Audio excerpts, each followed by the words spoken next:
नमस्कार किसान भाइयों, मैं कमला प्रसाद मौर्य सोनभद्र उत्तर प्रदेश से। आज मैं अपने ज़िले के पेड़ गांव में हूं। यहां पर हमारे किसान भाई मेरे साथ हैं, ये शिवम मौर्य जी। मैं इनके बैगन के खेत में आज आया हुआ हूं और बैगन की खेती, ये कौन सी बैगन की खेती किए हैं, क्या समस्याएं आती हैं बैगन की खेती में और उससे निपटने के लिए ये क्या क्या व्यवस्था करते हैं और कैसे खेती को ये सफल बनाते हैं, सारी जानकारी मैं इनसे लेता हूं। किसान भाइयों से मेरा निवेदन है कि अगर आप हमारे चैनल पर नए हैं तो चैनल को सब्सक्राइब कर लीजिए और वीडियो को लाइक कर दीजिएगा। अगर आप फेसबुक पर देख रहे हैं तो टॉपर किसान नाम के पेज को फॉलो कीजिएगा। तो आइए देर न करते हुए वीडियो को शुरू करते हैं। सबसे पहले शिवम जी, मैं आपका पूरा परिचय जानना चाहता हूँ। मेरा नाम शिवम मौर्य है। अच्छा। गांव मानपुर अच्छा सोनभद्र में है। अच्छा अच्छा, तो यहाँ आपका जमीन है, तो यहाँ आप खेती कर रहे हैं इस समय? हाँ। तो पेड़ गांव में। तो ये बैगन की कौन सी वैरायटी है आपकी? ये सनेग्रो का है, नवकिरण। अच्छा, नवकिरण है ये। हाँ। तो इसकी नर्सरी आप कब डाले थे? डाले थे तीन महीना हो गया। अच्छा अच्छा, 90 दिन पहले आपने इसकी नर्सरी डाला था। हाँ। तो लगभग 1 महीने की नर्सरी आप लोग लगाते होंगे, कितना समय लग क्यों? 1 महीना लगता है तैयार होने में। अच्छा, 1 पौधा। महीना लगता है पौधा तैयार होने में। हाँ। और उसके बाद कितने दिन के बाद लगभग हार्वेस्टिंग पर फसल आती है? 60। अच्छा, लगाने के 60 दिन बाद मतलब फल तुड़ाई योग्य हो जाता है। हाँ।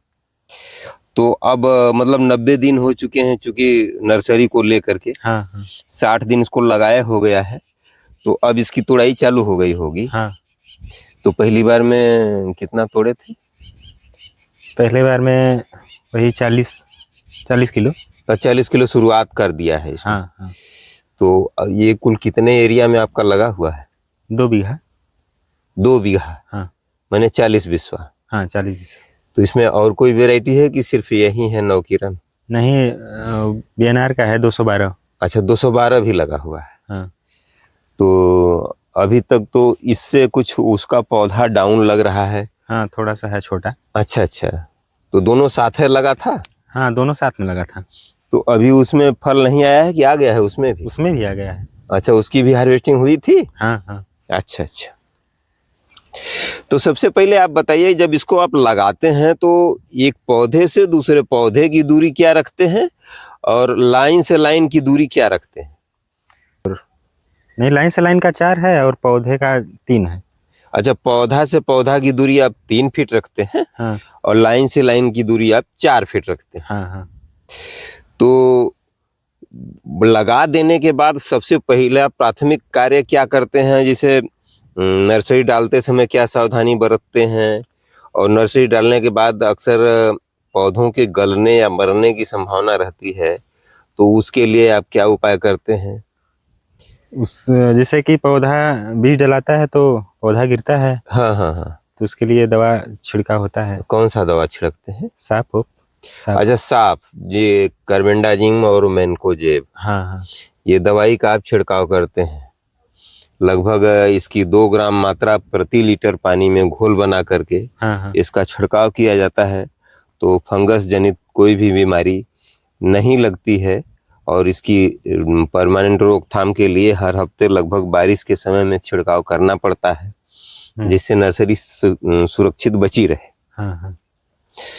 तो जब नर्सरी तैयार हो जाती है, आप खेत में लगा देते हैं उचित दूरी पर, तो सबसे पहला काम खेत की तैयारी कैसे करते हैं लगाते समय?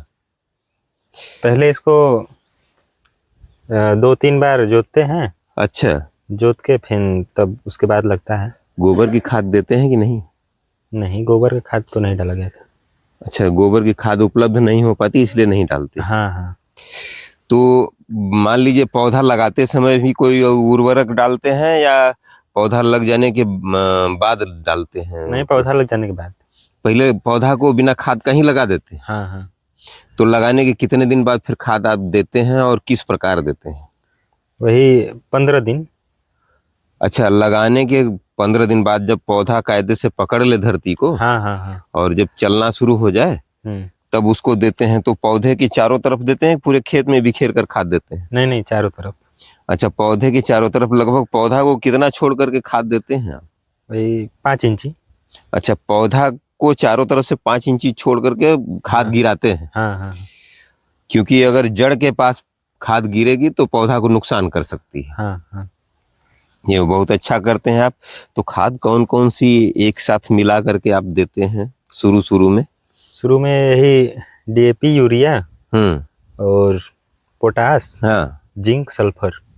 तो इसकी क्या मात्रा रही होगी इस पूरे 2 बीघा प्लाट में? कितना आप खाद डालते होंगे? पहले बार में 1 बोरा डीएपी था और आधा बोरा यूरिया। अच्छा अच्छा। और वही 2-2 किलो सल्फर, जिंक। हाँ हाँ हाँ। और 5 किलो पोटास। 5 किलो पोटास, इतना मिला करके आप दे देते हैं? हाँ। फिर कितने दिनों के बाद जरूरत पड़ती है इसको उर्वरक की? 1 महीने बाद। 1 महीने बाद? हाँ। 1 महीने बाद फिर क्या आपका उर्वरक का डोज होता है? वही डीएपी बढ़ा दिए थे। अच्छा, डीएपी बढ़ा देंगे? मतलब कि यूरिया उतना ही था। अच्छा, यूरिया उतना ही रहेगा? हाँ। डीएपी बढ़ा देंगे? और जिंक, सल्फर। जिंक सल्फर कितना कितना करेंगे फिर? 5-5 किलो कर देंगे। अच्छा अच्छा। हाँ। तो ये लगभग प्रति बीघा की ये पूरे 2 बीघा के प्लाट? पूरे 2 बीघा में इतना ही डालते हैं? हाँ।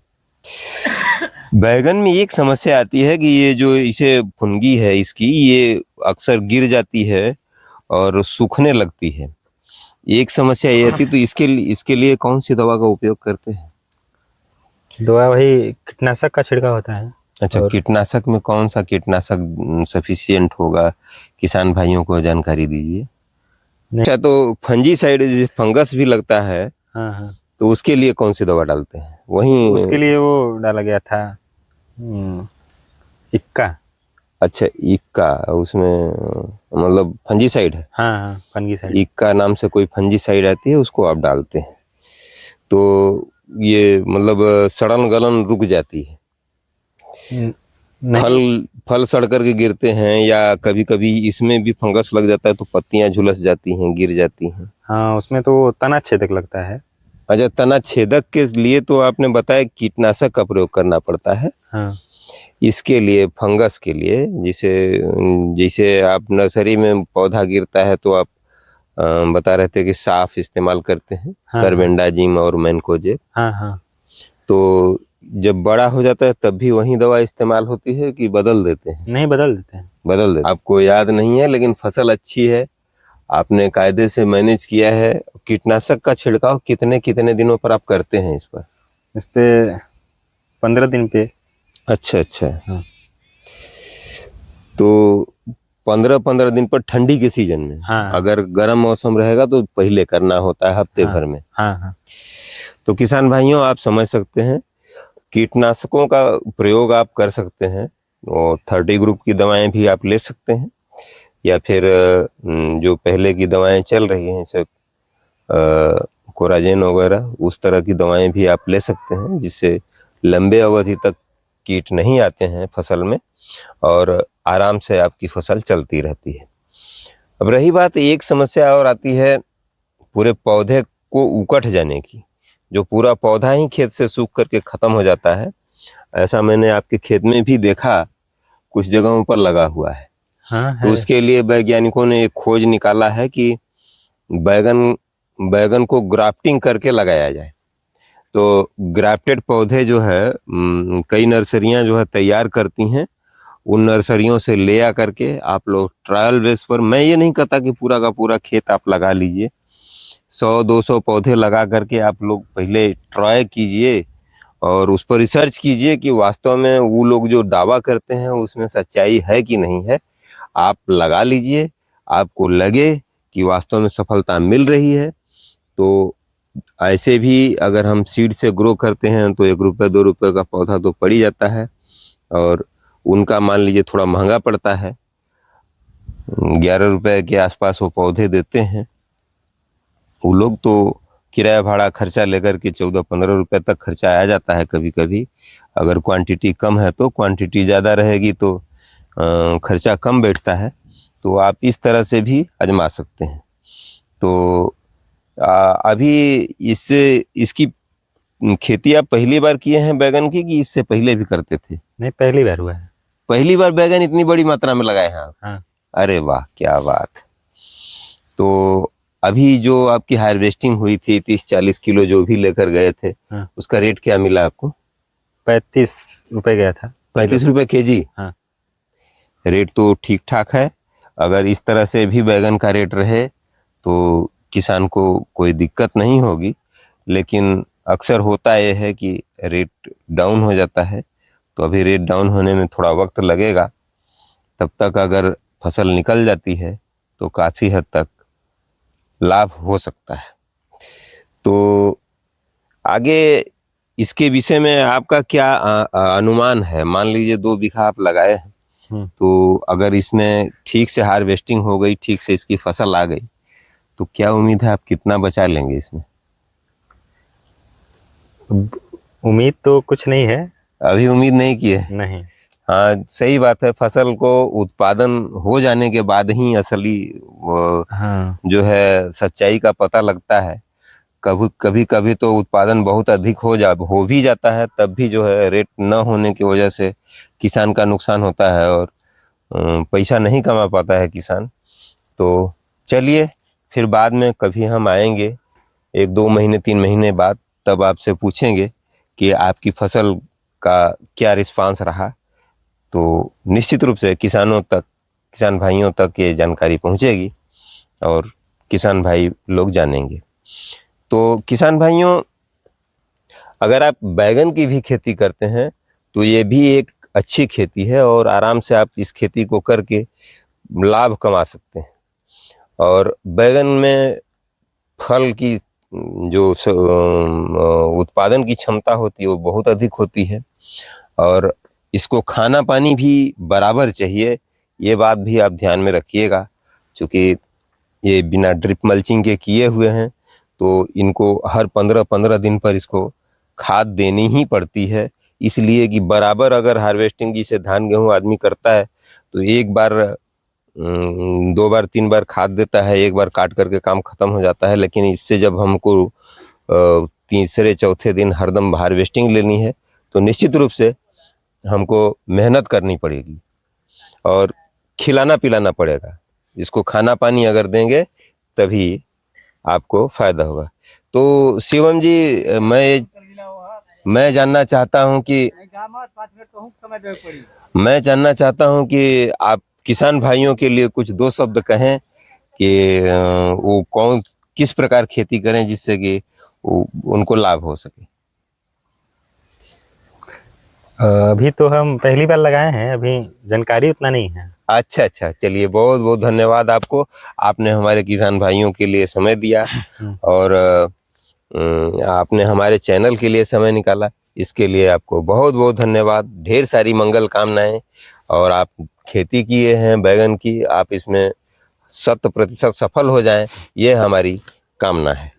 तो किसान भाइयों, आप लोगों से यही रिक्वेस्ट दोबारा फिर से कि अगर आप हमारे चैनल पर नए हैं तो चैनल को सब्सक्राइब कर लीजिए, वीडियो को कृपया पूरा देखा कीजिए, और अगर आपको यह वीडियो पसंद आए तो लाइक कर दीजिएगा, और अपने साथी मित्रों और किसानों में वीडियो को शेयर कीजिएगा। अगर आप हमको फेसबुक पर देख रहे हैं तो फेसबुक पर टॉपर किसान नामक पेज को फॉलो कीजिएगा। तो आज का वीडियो यहीं तक, फिर अगली वीडियो में आपसे मिलेंगे। तब तक के लिए आप हमको अनुमति दीजिए। नमस्कार, धन्यवाद। जय जवान, जय किसान।